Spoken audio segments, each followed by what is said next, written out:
Welcome on into the Cougar Tracks podcast, powered by KSLSports.com. I am your BYU insider, Mitch Harper. Happy as always to have you on board of the podcast, however and wherever you may be listening to the show. I'm coming to you from Orlando, Florida, Davenport, Florida to be exact, as BYU takes down UCF 37-24. The Cougars got it done earlier tonight at the Bounce House, and it wasn't as close as the final score would suggest, as BYU cruised to their 8th consecutive win and remain unbeaten on the season.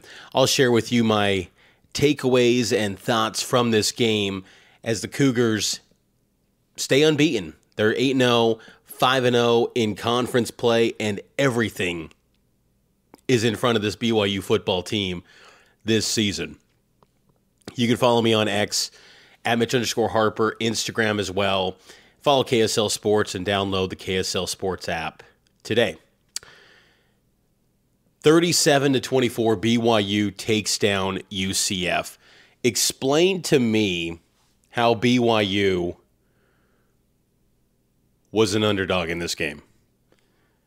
It just didn't compute in my head how they were an underdog, because I know the whole run defense thing. I get that. But the thing is that UCF was completely one-dimensional. With Jakari Brown, they were one-dimensional. They probably should have made the switch, UCF, to Dylan Risk earlier in the game. He was a much better quarterback, and we'll get to that a little bit later, that fourth quarter situation. But with Jakari Brown, UCF was a one-dimensional team. So it never made sense to me why BYU was an underdog. You could then say, oh, 2 time zone thing. Oh, you could do day game. It didn't matter. At some point, you have to acknowledge that BYU is a really good football team. And my argument has always been, if you're measuring BYU to Georgia of the world, you might be a little bit disappointed. But the thing is that we're seeing in college football, anyone can go down on any given week. And BYU is a really sound football team that plays at a high level in all 3 phases and plays complementary football, and they just get the job done. And it doesn't matter what the circumstances are, they're finding ways to win ball games, and they're doing it where they're pulling away. BYU wins by 13 on Saturday in a league where most of these games come down to the wire. We saw that in the Kansas State-Kansas game. TCU needed to come back. It's very tough to blow out teams in the Big 12. More times than not, BYU in Big 12 play is blowing out their opposition. They did it against Kansas State. They did it against Arizona. They had a 21-point lead against Baylor. They needed to come back against Oklahoma State, yes. And then they were rolling against UCF. It's amazing to me how there's just no acknowledgement that BYU is a good football team. Earlier in the week, there was a college football analyst, Mike Huguenin. He was on 96.3 The Game here in Orlando, and he basically said BYU was a fraud. Just said they're a fraud. Why? Because they had a close call against Oklahoma State. Again, it's always fascinating to me how teams that don't have the logo that's approved by the mainstream college football national media, you have to just be dominating your opponents by 50 every week to be told you're good. You can't have a close call. Everyone else, Oregon can have a close call against Idaho. Oh, they're Oregon. They're good. BYU, you have a close call against Oklahoma State, who had the defending Doak Walker Award winner. They might be a fraud. It just doesn't make any sense to me. And so BYU comes into this matchup against UCF, and they were facing a UCF team that had the number 3 rush offense in college football, and BYU pretty much kept it in check. The one run from R.J. Harvey kind of put a little bit of fear into BYU, and you're sensing, ooh, this could get really dangerous. R.J. Harvey popped off a 54-yarder with about 8:13 to go in the game in the second quarter, and that's then set up a touchdown for UCF. and that was their first points on the board, and it was just quick. It was too easy. BYU was up 17-0, and then UCF strikes quick, and they got back into the game, and then they had the ball, and then they popped off a 40-yard reception. Luckily, Crew Wakely made a touchdown-saving tackle, and then Jakari Brown later, a few moments later, against Crew Wakely has a taunting penalty, and that puts UCF in a situation where they had to settle for a field goal. But by all accounts, BYU did a really good job stopping the run. They held UCF to 181 rushing yards on the day, and I think, again, for a team in UCF who prides itself on running the football, that was their identity. That was a good day. And once again, the benchmark of 150 showed up for R.J. Harvey. R.J. Harvey held under 150. UCF guaranteed loss. They are now winless. They continue to be winless this season when he's under 150 yards. I thought BYU defensively, there were moments where they got to get better, and Kalani acknowledged that, but I think that was a step in the right direction for BYU. Jacob Robinson, I thought he was brilliant. He got targeted, I think, once. I think teams are finally realizing you don't go on the side of Jacob Robinson and escape with positive yardage. Now, granted, Jakari Brown was not a threat as a passer. He finished 8 of 17 for 96 yards and 2 picks. But, lesson learned, you don't go to the side of Jacob Robinson. BYU's leaders on the defensive side, Crew Wakely, 5 tackles. Isaiah Glasker had another big game, 5 tackles, 1 tackle for loss, 1 interception, which really kind of shut the door completely on UCF in the second half. Harrison Taggart had a nice game. I thought Blake Mangelson probably had his best game as a BYU Cougar. I mean, he's had some big games. SMU, Baylor, he had a pick. But this one, he goes for 4 tackles, 1 sack, 1 tackle for loss, 1 pass breakup. He was all over the place for BYU. But all around, good production from BYU in a game, too, where UCF only had 56 plays. And a majority of those, it felt like the majority of their plays were coming in the fourth quarter, where BYU was... It didn't feel as maybe aggressive as I've seen in the past from BYU. It did feel like they kind of took the foot off the gas a touch in that second half. But, UCF ended up with only 56 plays, so it wasn't that big of a workload for BYU's defense to try to shut down UCF's ground attack, and then you get put into a 17-0 hole, and, they had that quick strike, but really they were never in a position to just pound away on the ground. They were always facing a deficit, so that forced them to factor in the passing game, and BYU's defense rose to the occasion.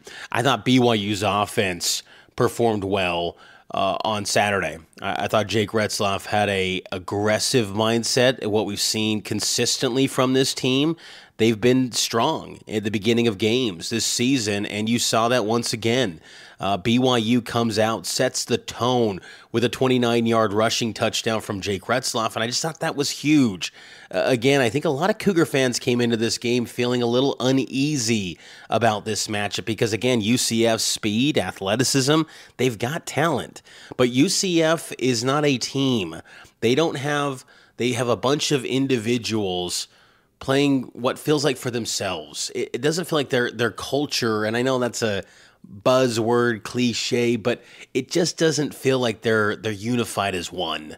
Whereas BYU, clearly, they have great leadership, they trust that leadership, and they have a culture that is led by Kalani Sitake, and they play for that guy as hard as they can. And it's a unified team. UCF's got some great individual talent, no doubt about it. And they had some personnel that came back. They did have their top cornerback was out, so that inserted a redshirt freshman into the game for his first career start. But I think that's one of the big things in these matchups, and that's showing itself in these games as BYU continues to navigate the season as an undefeated team. But I love what BYU did on the opening drive, too, and they set the tone with L.J. Martin. First 3 carries on a 3rd and 2. they handed off to LJ Martin. And I thought that was an important piece to make sure UCF, has to account for BYU's ground attack early. And that was a threat. And you saw a lot of times that option pitch that Jake Retzloff had, oftentimes to LJ Martin, by game's end in the second half, when Jake Retzloff would have some, keepers on that fake option pitch, the UCF defense was completely confused. They didn't know where to go or how to defend it. And BYU was so balanced in this game that UCF was just always on their heels. And it left a lot of opportunities for Jake Retzloff to kind of operate and go to whatever. There was always going to be some sort of opening and some sort of player open or some sort of lane open for a running back to maximize and kind of exploit for the BYU offense against UCF's defense. So strong performance all around from BYU. Again, that first drive I thought was impressive. The next drive that really impressed me in the first half was the final drive, 2-minute drill. 59 seconds on the clock. BYU takes the field at 17-10. And keep in mind, it was critical that UCF got held to a field goal, 1. But 2, UCF was going to start the third quarter with possession. So, that's a totally different feel and look to the game, down 1 possession compared to down 2 possessions. And Jake Retzloff and the BYU offense, they went on the attack. And it started with LJ Martin getting an 11-yard gain on first down to where you then believe you can, get downfield quick. Jake Retzloff always believes that. He loves the 2-minute drill. He was smiling about it in the postgame press conference. But I thought that was a nice tone setter. And then there was a nice football IQ move by LJ Martin. He catches the pass and then immediately runs out of bounds. He's not going to go try to get the extra 2 to 3 yards to set up a 2nd and 1. No, he just gets out of bounds and it saves the clock, which was critical too because BYU only had 1 timeout. They had to burn 2 early timeouts in the first half, and one of which was to avoid a penalty. And then another was a situation early in the game where they burned a TO. So BYU only had 1 timeout in that 2-minute drill situation. So heady play by LJ Martin. Next play, Jake Retzloff sells a pass over Keelan Marion, and that was, again, one of those throws by Jake where it's like, not the best. And then 3rd and 8, 37 seconds to go, a strike to Chase Roberts near the sideline. It breaks through free, and Chase finds the end zone. Unbelievable. BYU then goes up 24-10 with 27 seconds remaining. There's something amazing about this BYU team this year where whenever they need an answer, whenever they need some sort of big play, they deliver. And I think it's just kind of blowing the minds of BYU fans. Over the last, 15 years, they're not used to this, where BYU just always rises to the occasion.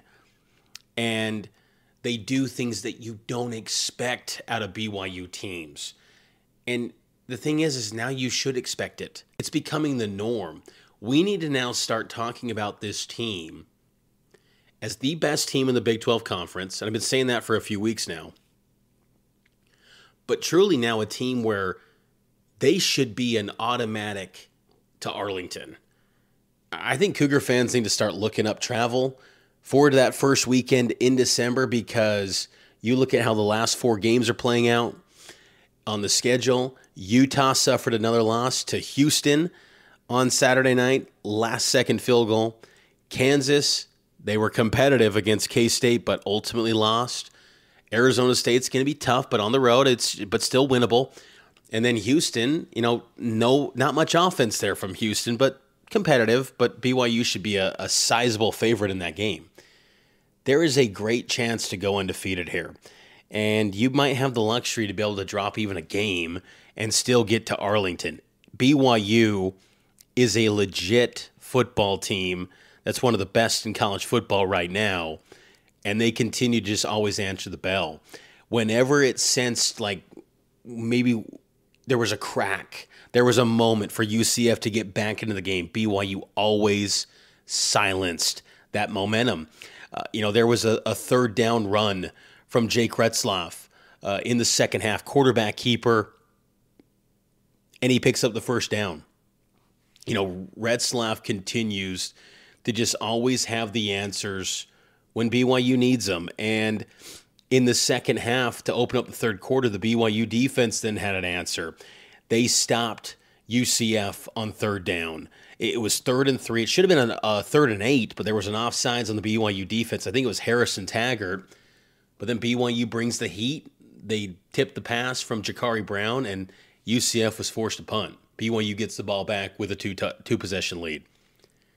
And then after BYU's got a 2-touchdown lead, they build it up to 3 touchdowns, and it was a cool moment. Jake Retzlaff connected with Mata'ava Ta'ase on a 1-yard touchdown, and BYU was in 14 personnel. And then I believe it was moments right after the touchdown, SpaceX rocket launch takes off out to the east, about 30 miles to the east of FBC Mortgage Stadium in Orlando. That was pretty awesome to see that rocket launch from SpaceX during the BYU UCF game, and to have it happen during a touchdown. It was pretty cool. It was kind of like a celebratory moment that tied in for that game for BYU. But BYU goes up 31-10, and they're cruising. And then Isaiah Glasker picks off UCF's Jakari Brown, and it felt like game over right there. I was a little bit disappointed, though, that BYU didn't punch in that drive with a touchdown. They settled for a field goal. That was a little bit disappointing. I believe that was a 3-and-out. It was a 3rd-and-1, and Ropati kind of got spun around. BYU hits a 37-yard field goal from Will Farron to make it 34-10. So that was a little bit disappointing. Then BYU held UCF to another punt. And then I believe at that point, that's when Jakari Brown got benched and Gus Malzahn. He didn't go to KJ Jefferson. He goes to the 4th-string quarterback. And, he had some success. Another guy for BYU that had a lot of success was LJ Martin. Another 100-yard night for LJ, 101 yards. He did say in the postgame that he was feeling fine. And I know players always kind of give positive outlooks, so we'll kind of see how things go, because it was noteworthy that he didn't close out the drive, or close out the game, rather, against UCF. It was Hinckley Ropati instead, but LJ, it should be noted, was on the sideline kind of walking up and down the field. But I thought that was a little bit kind of something to monitor going forward for LJ, because I felt like the work that LJ put into the game warranted the chance to close it out too. Now, granted, it should have been a situation where Jake, LJ, all the first team offense should not have been on the field, because had the defense been doing their job, it wasn't uncomfortable, but it was a 16-point game. It was 2 possessions. So you still needed Jake and the first team offense out there, because you couldn't, really afford to have another catastrophic mistake or something and then open the door for UCF even more. So that first team unit still had to be on the field. And that was a little bit disappointing from BYU's side of things to not be able to, really close it out emphatically the way that the game should have been, because the feeling in the stadium, it was pro BYU completely in the second half. I mean, UCF fans going into this game were apathetic. They were selling their tickets left and right. BYU fans were gobbling them up.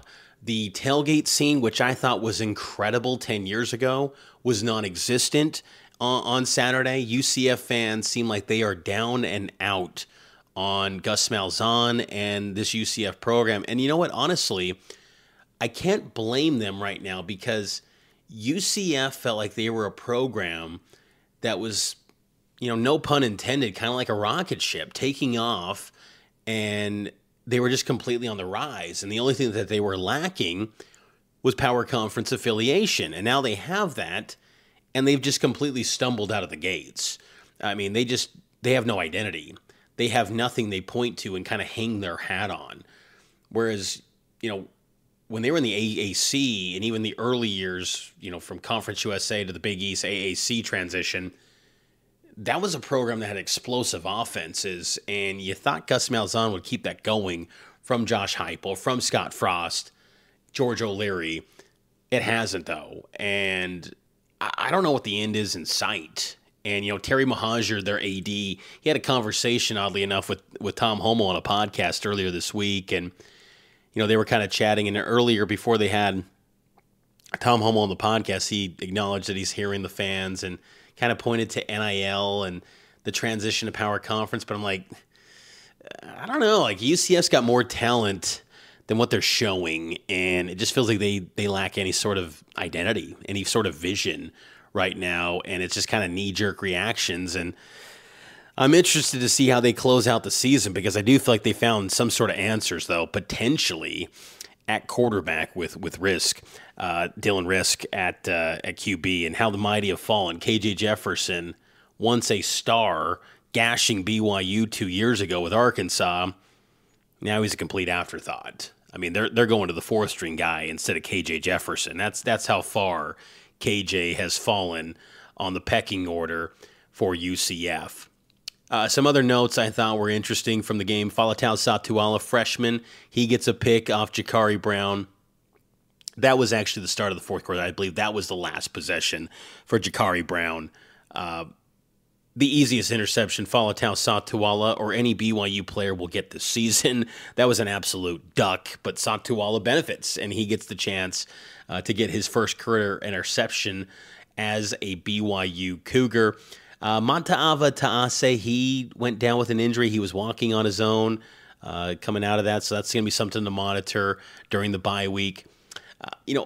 I thought I was really impressed with BYU fans. I thought that, Cougar fans, I've been on the road for BYU games for a long time. I mean, my first memory of going on a BYU football road game, vivid memories, was 2003 against USC in LA. And that game, I'm pretty convinced there was about 20,000 BYU fans at that game. And so I've seen BYU fans show up in huge numbers over the years, my last 2 decades following this program.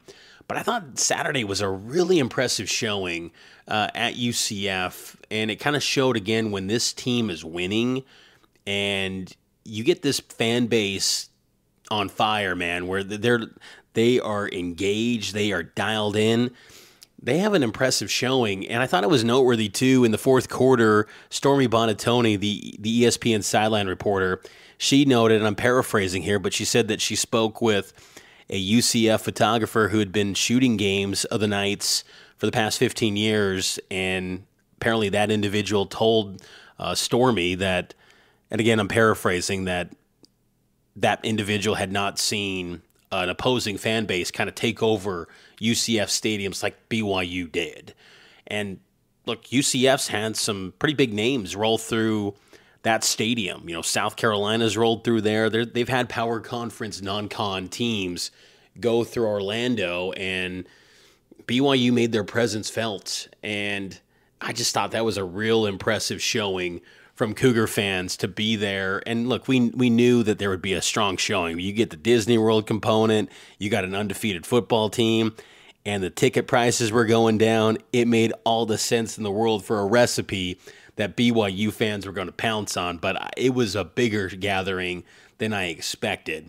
And in stretches, it was clear in the second half that there were more BYU fans in the stands than UCF fans, so that was pretty fun to see for BYU. But the Cougs get it done, 37-24 over the UCF Knights. Some kind of notes from the media side of things. The stadium I thought was fine. I thought the press box was nice, and the accommodations in the stadium were fine. The only thing that was kind of quirky was the post-game press conference room. It was really small. Outside of the only post-game press conference room that I've seen that's smaller was Oregon's, and that was like a rinky-dink outdoor tent. Awful accommodations at Oregon for the visiting team. UCF had this small room, and it was loaded up with UCF media, which is very different. Typically for the visiting press conference, you have maybe like one or two home team reporters in there, but they kind of, just let the, visiting, traveling media kind of had asked the questions, but it seemed like UCF was really kind of gung-ho to ask BYU people questions. It was kind of interesting. But by all accounts, so I thought it was a pretty cool trip. I think that UCF is a really good member and a proud member of the Big 12 Conference, and I think they'll turn it around eventually. But I don't know if it's Gus Malzahn. I don't know, and that's going to be interesting to see what maybe the direction they go after the season. I can't imagine they're going to pull the plug on Gus. I don't know what his buyout is. I'm sure it's big, but I do think eventually UCF will turn it around, but it's been surprising that it hasn't been now. And you got to think, too, if you're UCF, you're probably feeling down and out that BYU, a fellow newcomer who was viewed as an afterthought this year in the Big 12, is experiencing the spotlight you thought you were going to be ready to have with all the Florida talent that they've recruited and accumulated and the transfer portal guys that they've added. It just hasn't worked out, where BYU is thriving. And, Will Farron was another guy who played well. And BYU is just getting contributions from a lot of quality players. Hinkley Rapati played well. Darius Laster had a strong game. Chase Roberts had his best game in a few weeks. Reiner Swanson had a catch. We saw Cody Hagan, the true freshman wide receiver from Corner Canyon. He had a grab. I thought it was a really good day for BYU, and now you go into a bye, and then it sets the tone for Utah week, and Utah is on a 4-game skid. BYU's on an 8-game win streak. Utah would love nothing more than to spoil BYU's undefeated season. Honestly, it's like BYU football of the 80s, where BYU's high and mighty, Utah's really an afterthought in the national conversation, and Utah's really the only thing that can save their season is deflating BYU. And I'm curious to see how BYU responds and see how they perform up there in Salt Lake. BYU hasn't won in Salt Lake since 2006. It's almost been 2 decades since they've won up there. So it's going to be a lot of fun in 2 weeks. We'll have a ton of coverage between now and 2 weeks from now for BYU and Utah. That's going to be a big one. And I will say, too, tomorrow BYU should be a top 10 team. If they're not, shame on the AP Top 25 pollsters to not put BYU in the top 10 if they're not there. BYU deserves to be a top 10 football team, and I think they've shown enough. But ultimately, we'll find out the real rankings coming up on November 5th when the college football playoff rankings come out in about a week and a half. So that'll do it from Orlando for this edition of the Cougar Tracks podcast. BYU gets it done, 37-24. We'll be taking your phone calls on Monday night from Cougar Nation on KSL News Radio, 6 to 7 with Matt Baiamonte. So tune in to that, and I'll talk to you next time here on the Cougar Tracks podcast. It's powered by KSLSports.com.